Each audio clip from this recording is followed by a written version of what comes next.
Okay, it's a boss. I beg, do come resume. Your job, Biko. Our ranking keeps nosediving, and of course you reply, "How do you know I have not resumed already?" Yeah, just a cheeky response to that particular tweet. But we have to be very serious now. He has to get to work like straight away. Like there's no time.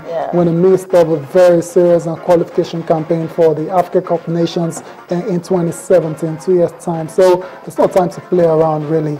To answer the question about having any doubts, no doubts at all. But I like to just wait until the contract is signed, before you can start celebrating. Okay, we'll wait. Before the end of this week, of course, we will start celebrating. We just can't wait for Super Eagles to have a coach again. Now, talking about qualifications for World Nigeria on the 20 side, talking about the four corners that were able to beat Liberia 7-1. It wasn't at home, it was away from home, far away in Monrovia, of course. They got that 7-1. That's the first leg of the 2016 Women's World Cup qualifiers, talking about under 20. And remember last year, Nigeria actually got to the finals losing to Germany. And this time around, starting on a very big note, I think the second leg in Nigeria will just be formality after this outstanding, rather strange scoreline. Yeah, congrats to the girls. Good results away from home, and they just have to come back and consolidate. Yeah, that's just what they need to do. Now, for them, you have a Yetunde Adeboyejo actually scoring a hat-trick. The Amarachi Ojima also getting a brace for Nigeria. The second leg will definitely be in 2 weeks' time in the country. The FIFA Under-20 Women's World Cup is in Papua Guinea, and of course, it's going to be starting October in 2016 to November, October 28th precisely. And for the girls, they're already starting the campaign on a very, very good note. Now, talking about another important competition, the Junior D Tigers, where they are in Madagascar, and of course they were able to defeat the host nation last night by 60-53. And for the girls, the first quarter, well, it was a good one for them, winning it by 13-8.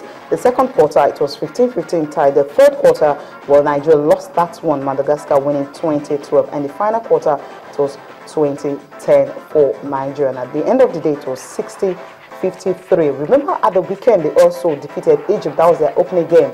And of course, this other game will be today against Zimbabwe, and they'll wrap up their group games tomorrow against Morocco. Now, this tournament actually started in 2009, and Nigeria participated in the very first edition. Egypt are the most successful team. They've won it twice.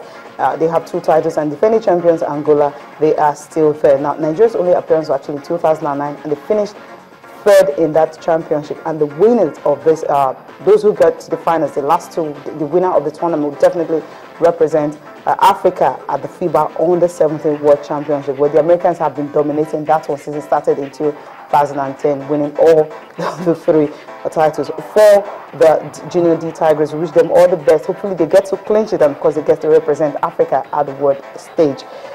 Okay, now looking at the papers, Taya, quickly. Yes. Now, this, you have some interesting I've got a very interesting one. Okay, start from the first one, the sports. Yeah. Okay, that's soccer star. We'll start with soccer star there. Okay, we'll start with soccer star. It's fine. And I'm saying it's the transfer season, really, but then it's a very massive one here. Man U tables and £65 million for Ronaldo.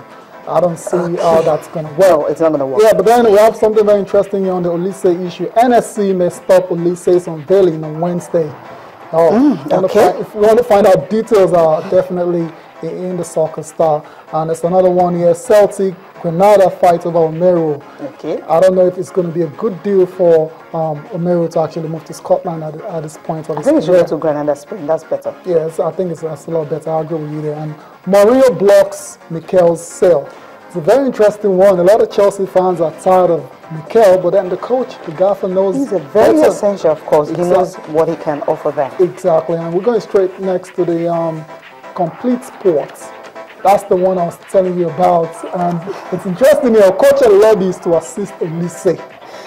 Okay. But Olise's got a foreign technical assistant. Exactly, so, technical assistant. Yeah. This one is just a Nigerian assistant and not maybe Salihu yeah, but Yusuf. we'll still Salihu Yusuf there. Yeah, so what's going he's going to take his job. No, that's it's just paper, so we don't know if it's confirmed here. But very interesting to see these two guys working together. And Taiwo backs Olise Ice Eagles comeback. What title? What club is he playing for right now? Okay, I'm not very sure, but yeah, if he wants to come back to the national team, he has to start playing regularly of course. For his club. And lastly here, the massive one, City agreed £49 million sterling deal. Incredible. He's an English player. So. Yeah, a lot of people believe he's not worth that amount, but then I always say a player is worth what the club is ready to pay for him. Does it? What do you think? Okay, Sport Day, we'll just look at the final one there. Of course, Usain Bolt welcomes Schweinsteiger. Okay, as German stars join Man United. And Chelsea put 35 million euros on Mikel. Wow, as Man United, Fenerbahce move in. Okay, that's interesting. And Chelsea bid for Pedro. Pedro going to Chelsea? I don't see that happening. Okay, that's it for the papers this morning. Now we're just looking at what Novak Djokovic just have to say after winning, well, that's third Wimbledon title in a row. And last year, remember, it was Roger Federer defeated to win it. And the first time he won in 2011 was actually against Rafael Nadal, Tyre's main man. Right now, this is a man who says he wants to dominate this game for a very long time. Let's listen to him. I think there is no reason not to be satisfied with what I have achieved. In contrary, I'm thrilled with, I'm very proud with all the success that I had so far in the career and everything I reached. And if you would ask me as a 14-year-old back in Serbia, trying to find my way, if, that this is how I'm going to end up, at 28, of course I would sign the deal and take it right away. Obviously, there were a couple of Grand Slam finals that I think I could have won. But again, having said that, everything happens for a reason. I try to learn from every experience, especially the ones that don't end up victorious for me. And I'm going to keep going. I'm 28. I feel good. I don't feel old. I have hopefully many more years in front of me. I'm going to try to push my own limits and see how far I can go, really, with titles and with with myself and playing on this high level. Well, that's a tough guy. Now, looking at the numbers of Grand Slams he's won, he has won 9, and out of that 9, 5 right from. Wait, 4 from Australia, 5 from Australian Open. Yeah, he loves playing. He loves playing on the hard courts in Melbourne. So that's his favorite surface, no doubt about it. But then he's won 3 times at SW19 as well, too, which is a very good record. And 1 at US Open. Yeah, and he's got a very good chance going into the US Open this time around. He has to be favorites. He has to be favorite, definitely. The guys on tour, looking at the likes of Marin Cilic, won it last year, I believe.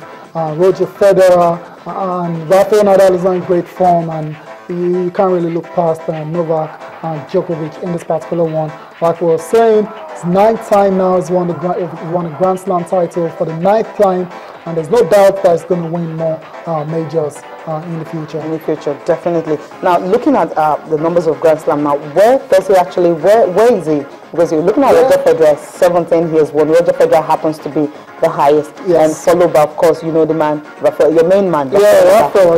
Djokovic, where is he? What position is he? He's number 8 now on the all-time leaderboard. He's got 9 titles on behind the likes of Roger Federer, as you mentioned, Rafael Nadal, Pete Sampras, Roy Emerson, Bjorn Borg, Rod Laver, Bill Tilden, and there you have Novak Djokovic in number 8 position. And I said earlier, he's still so far behind. But then the way he's playing, the momentum he has at the moment, it looks like he will win more Grand Slam titles when it's all said and done. Okay, and the good thing is, if we're looking at his coach, Boris Becker has won 3 Wimbledon titles. So I think that's a record that's actually equal now. So he says he'll definitely not have a bragging right over him. They won the same numbers of Grand Slam at Wimbledon, which he's the second successful surface actually having 5 at Australian Open, 3 at Wimbledon, just won US Open title. The French Open, that's the one that's the elusive to win. That's the elusive. Really win that. Oh, come on, he's 28 years old. There's still a lot of time for him to play at a very high level. So I'm sure that's going to be one of his targets going into next year's tour. Okay. Now, for Roger Federer, how does it really feel, for him to losing again to Novak Djokovic? Let's just listen to him. court today how close it really was. Even though at the end it was routine, but I don't think that was the case. So, you know, 13 was always tough, 14 was always on the comeback, and this time last year I started to play much better. That's why I made the finals, I do believe. Also, US Open was good, this was good again, Australian Open was a disappointment. So I'm right there, you know, my game's good. I got broken very few times this tournament. I played on my terms, and you know, things are all right.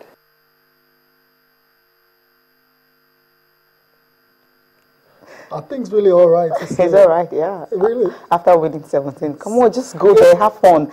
I think you should take the way Serena Williams is taking. You should just say, okay, I'm just going there to have fun. I don't like losing, but I just want to have fun. And at the end of the day, having fun and getting to win 21. Yeah, but then the pressure is always going to be there, because the question will always be asked about Federer, if he can actually win an 18th major. So you can understand that pressure as well. But yeah, he's getting on in age now, but he believes he still has what it takes to win a major. But then when you have the likes of Djokovic on tour, Nadal, and the other guys, exactly. So it's going to be very tough for Federer. But then it's good to see him still enjoying himself. He's enjoying his game. He loves it. And who knows, might just get that one last, you know. Maybe at the US Open. Yeah, who knows, it's possible. But then for me, I said it's all about Djokovic right now. He's the main man. He's the man to beat. Now, we're talking about a British fee record here. Now, Raheem Sterling, £49 million. You know, you actually said, well, a player is as good as what a club can pay for. Well, that's how good is he? Yeah, he's a good player. He's a good player. He's got great potentials. He's got a great upside. But I want to believe 80% of that money that has been paid by, that has been agreed by Manchester City has to be for potentials, really, because right now he's not a finished article at all. It's raw. So you want to believe he's still got a lot of improving to do, especially with his final balls in the last third. But then that's a huge amount of money to pay for a young star. And apparently now, if the deal is confirmed, he's going to be the most expensive under-21 player, more than what they pay for Kun Aguero. Yeah. You know, when you think about players that have come to England, the likes of Aguero, the likes of Diego Costa, it's cost more than all these guys, all of them. So he's an English boy, so I think it's also when you're looking for a homegrown talent, it's always difficult. So once you get one, you want to pay all the money you have just to have him. And I believe once he finally gets to join them, he will live up to the billing, because Gareth Bale, £80 million to Real Madrid, well, that has not been justified. But when it comes to shirt sales, merchandise and all that, fine, it was okay. But in terms of on the field, there was really nothing like that. His appearances for Liverpool last season. Yeah, he had a very average season for Liverpool. But I'm not going to blame him, because Liverpool as a whole didn't do too well. But Javi Raya played 35 games for Liverpool last year. Scored 7 goals and assisted 7 goals. So I'll say, yeah, fair statistics. But then we'll see how he does when he joins them. Now, this is here welcome, right? Yes. It's Jennifer Fenerbahce, and this is what he is getting. Incredible. Robin van Persie is in Turkey now. I think it's going to be a great signing for Fenerbahce, and I see a lot of Arsenal fans throwing shots at him already, but I don't get it.